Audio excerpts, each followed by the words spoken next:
자, 이번에는 17품으로 넘어가겠습니다. 왜냐하면 열애란 모든 법의 진실한 모습을 의미하기 때문입니다. 는 구절입니다. 여기서 열애란 진리와 다르지 않다고 하였습니다.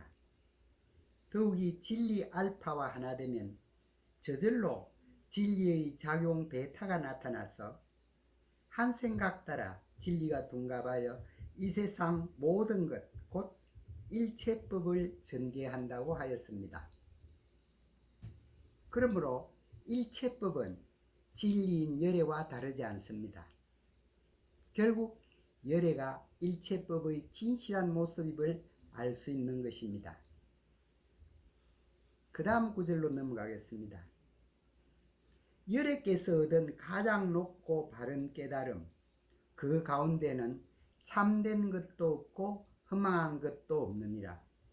그러므로 열애께서 이르기를 모든 법은 모두 다 불법, 곧 부처님의 가르침이라고 하시니라 까지입니다.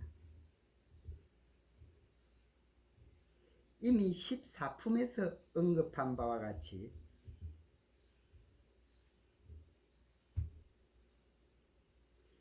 진리의 표현에는 두 가지가 있다고 하였습니다.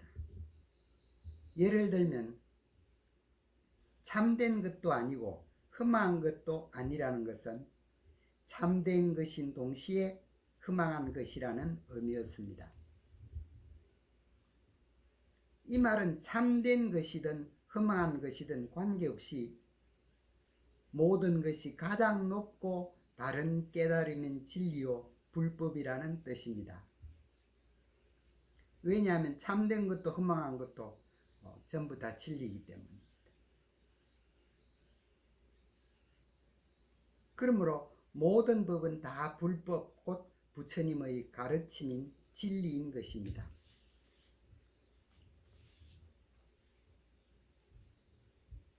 그 다음 구절로 넘어가겠습니다.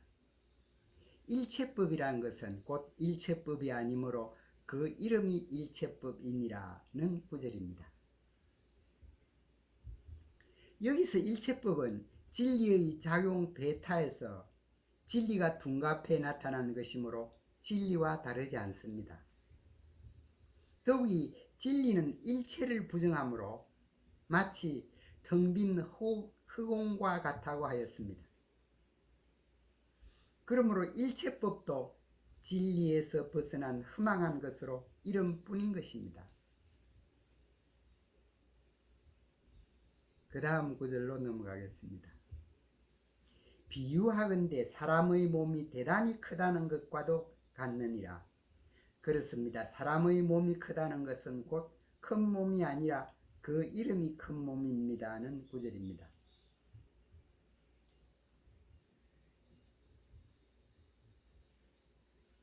이 세상 모든 것, 곧 일체법의 본래 면목이 진리고, 더욱이 진리는 일체를 부정하므로 마치 텅 빈 흑공과 같다고 하였습니다. 그러므로 사람의 몸이 크다 작다 하고 생각하는 마음이 남아있으면 진리에서 벗어난 허망한 것입니다. 왜냐하면 진리는 텅 빈 흑공과 같은 것이어야 하기 때문입니다. 그러므로 사람의 몸이 크다는 것은 허망한 이름뿐인 것입니다. 다음 구절로 넘어가겠습니다. 보살도 또한 이와 같으니 만약 내가 마땅히 한량없는 중생을 제도하리라고 한다면 보살이라 이름할 수 없느니라. 왜냐하면 실로 정해진 법이 없기 때문에 보살이라 이름하기 때문이다. 그러므로 일체법에는 아인 중생 수자가 없느니라는 구절입니다.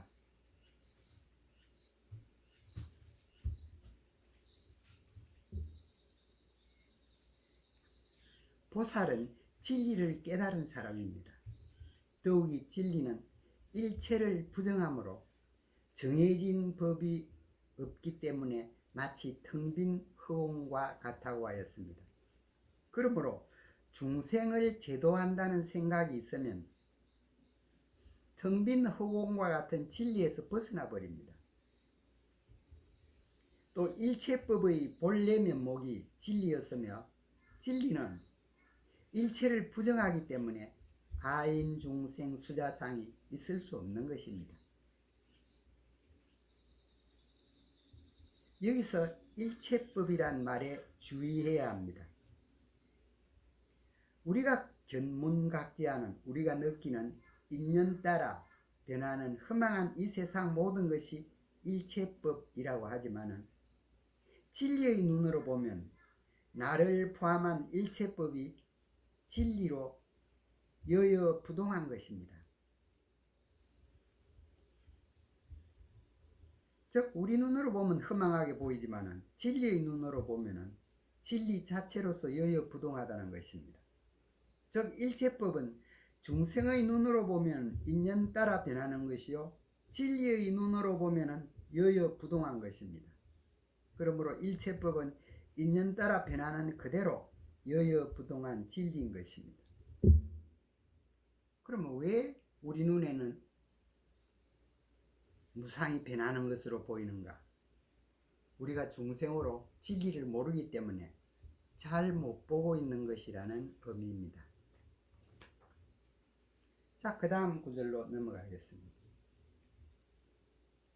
만일 보살이 나와 법이 없음을 곧 무아법을 막힘없이 환히 통달하면 이름하여 참다운 보살이라 이름하느니라는 구절입니다.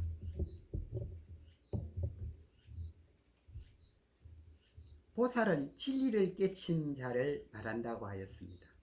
더욱이 진리는 일체법을 부정하므로 나를 포함한 일체법이 진리를 벗어난 허망한 것임을 통달하게 되면 참으로 정확한 진리를 체득한 보살이라 이름하는 것입니다. 여기서 참다운 보살 역시도 일체법 중의 하나이므로 진리의 눈으로 보면은 보살도 허망하고 꿈같은 것이므로 보살도 이름뿐이라고 설하고 있습니다. 일단 진리가 되면은 어떤 이름도 붙일 수 없기 때문입니다. 이 말은 보살이 없다는 뜻이 아니라 진리에는 보살이라고 이름 붙일 수 없다는 뜻입니다. 그 다음에는 제18품으로 넘어가겠습니다.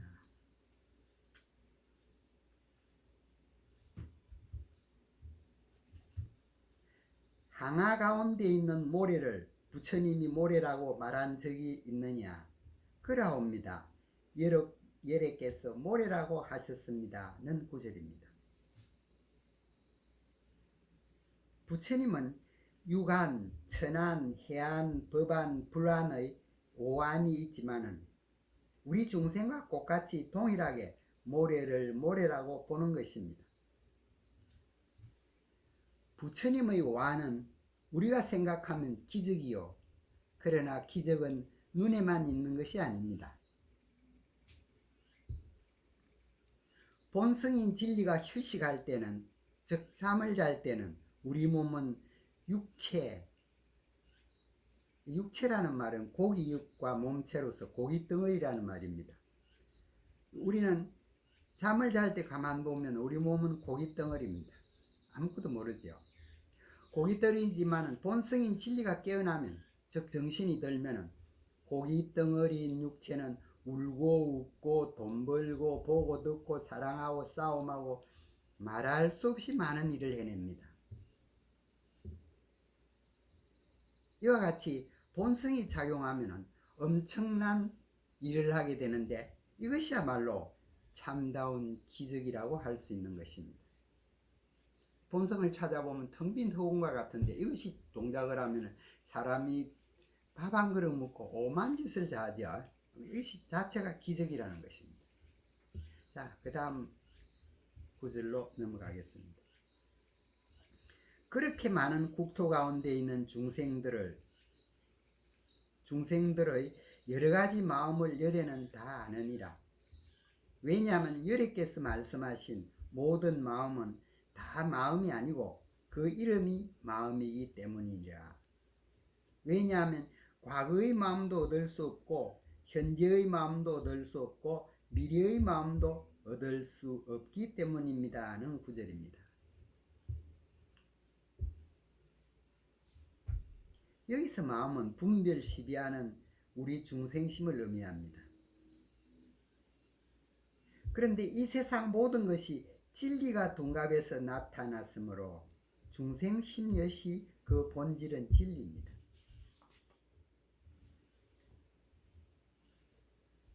우리가 모를 뿐인 것입니다.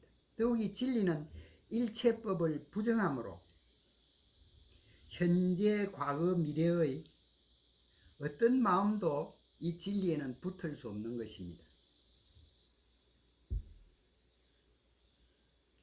다시 말하면 중생심이 있다고 한다면 진리에서 벗어난 허망한 것으로 이름뿐인 것이기 때문입니다.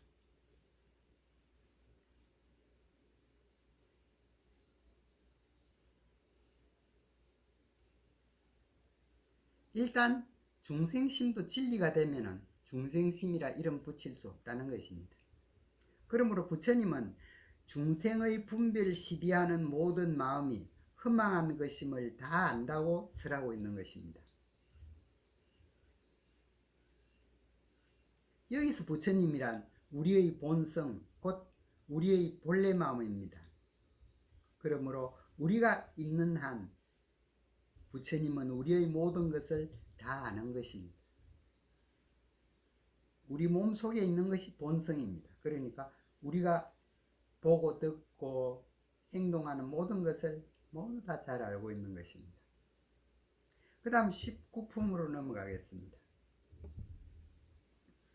칠보보시가 참으로 복덕이 있는 것이라면 복덕이 많다고 말하지 않았겠지만 복덕이 없으므로 복덕이 많다고 했느니라는 구절입니다.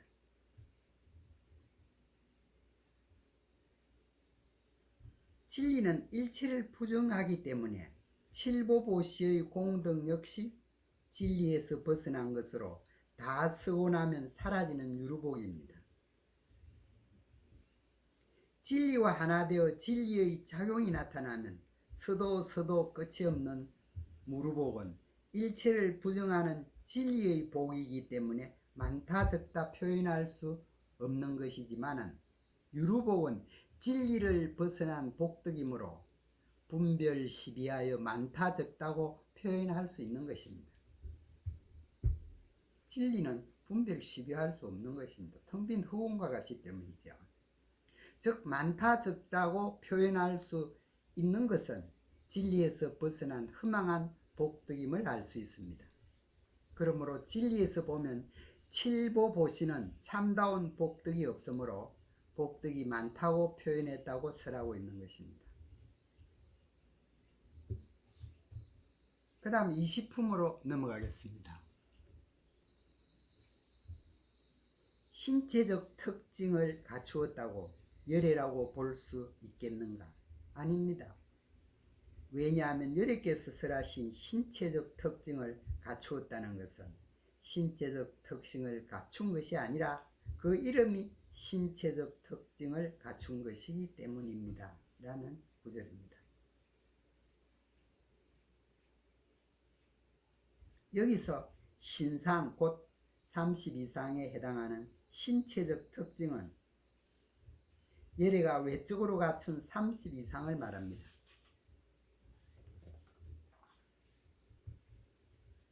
그런데 열애는 진리와 다르지 않습니다. 더욱이 진리는 일체를 부정하기 때문에 신체적인 특성인 32상은 흑온과 같은 진리에 벗어나므로 진리를 벗어난 허망한 것으로 신체적 특징은 이름뿐인 것입니다. 다음 제21품으로 넘어가겠습니다. 가히 설할 만한 법이 없다는 것을 설하는 것이 설법이라고 이름하느니라는 구절입니다.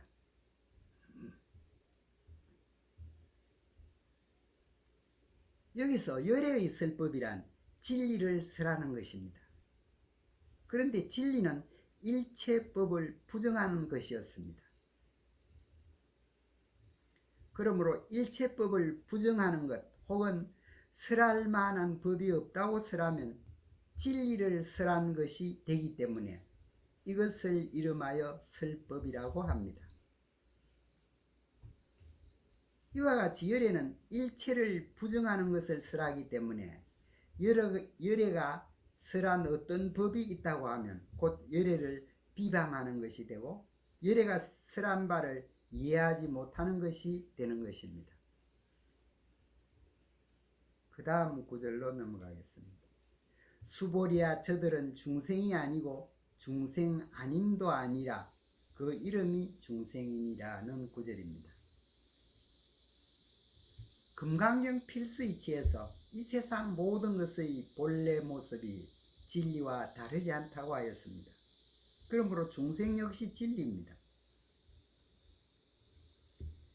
더욱이 진리는 일체를 부정하는 것이므로 즉 일단 진리가 되면은 일단 중생이 진리가 되면 중생이라고 할 수도 없고 중생 아니라고 할 수도 없기 때문에 중생은 이름뿐인 것이라고 설하고 있습니다. 일단 진리라고 알게 되면 진리는 텅 빈 것이어야 하기 때문에 어떤 이름도 붙을 수 없다는 것입니다. 다음 제22품으로 넘어가겠습니다. 내가 가장 높고 바른 깨달음에서 조그만 법조차도 얻을 것이 없었으므로 이것을 가장 높고 바른 깨달음이라 이름하느니라는 구절입니다.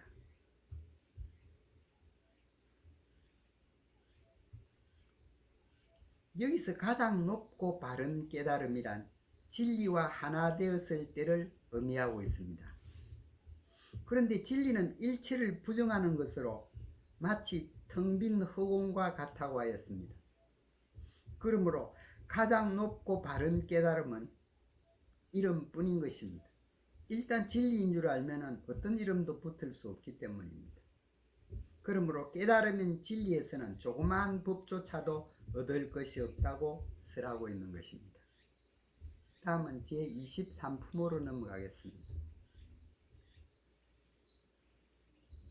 이 법은 평등하여 높고 낮음이 없으니 이것을 가장 높고 바른 깨달음이라 이름하느니라는 구절입니다.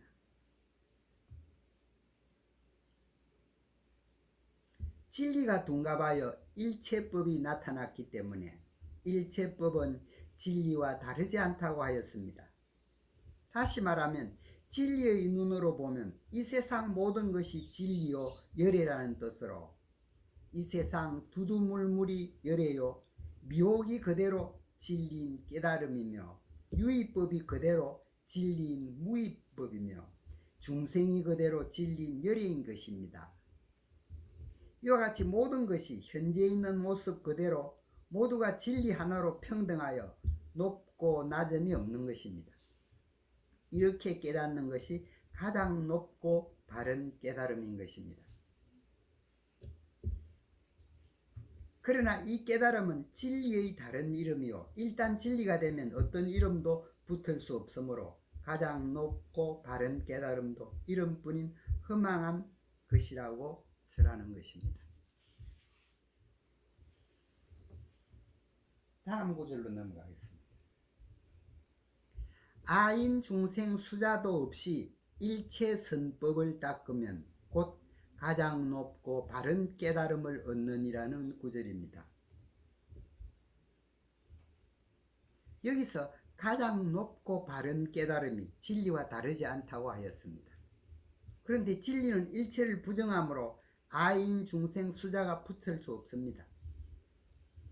그러므로 아인 중생 수자상이 없이 일체 선법을 닦으면 복덕과 지혜가 겸비되어 가장 높고 바른 깨달음에 이를 수 있게 됩니다. 그러나 일단 진리가 되면 선법이라는 말도 붙을 수 없으므로 선법도 이름뿐인 것입니다. 우리가 잘 알고 있는 것으로 칠불통계라는 것이 있습니다. 과거 칠불이 공희, 언급한 개송이라는 것으로 다음과 같습니다. 죄악, 막작, 중선, 봉행, 자정기의 시계불교, 즉 악을 짓지 말고 선을 봉행하여 행하되 선악에 물들지 않는 것이 모든 부처의 가르침이라는 의미입니다. 본문 내용도 이와 같음을 알 수 있습니다. 잠시 휴식한 후에 계속하도록 하겠습니다.